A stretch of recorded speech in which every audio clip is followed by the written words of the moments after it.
Bonjour les prodigues, nous voici pour le résumé de la dernière guerre de clans qui vient de s'achever, malheureusement sur une grosse défaite 70-50.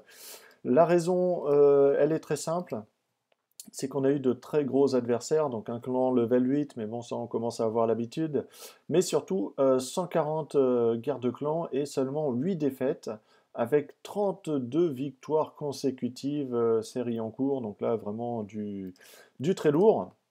À noter également qu'ils ont des héros totalement maxés. Bon voilà, déjà, donc ça aide quand même nettement sur une guerre de clans.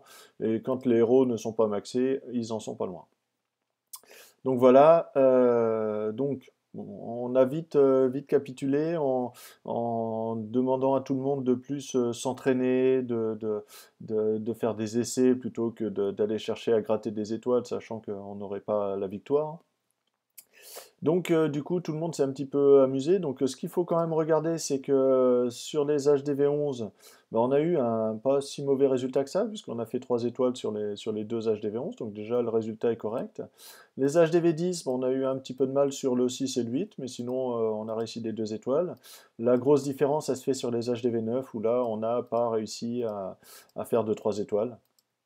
Et même les HDV8, on les a pas rasés. Bon, on les aurait rasés si besoin, mais du coup, là, on n'a pas cherché à les raser. Donc, du coup, il reste beaucoup d'étoiles par-ci, par-là. En face, les HDV11, donc ils ont fait 2, 3 et 2, hein. Donc ça, relativement facile pour eux. Les HDV10, donc leur numéro 1 m'a rasé. Après, derrière, ils ont fait pas mal de 2 euh, et un 3 sur RMX. Et les HDV 8, 9 et 8 ont tous été rasés. Voilà. Donc ce qu'il faut voir, c'est qu'ils étaient très bons en attaque, mais ils étaient également très bons en défense. Donc il va falloir s'inspirer aussi de leur village, parce qu'on n'a vraiment pas pu raser leurs HDV 9, et dans une guerre de clans, ça fait la grosse différence. Même s'ils avaient été très mauvais en attaque, bah, finalement, je ne sais pas si on aurait pu gagner cette guerre, parce qu'ils avaient des villages très bien formés. Bon, certes, maxés à 100%, mais vraiment des beaux villages. Voilà.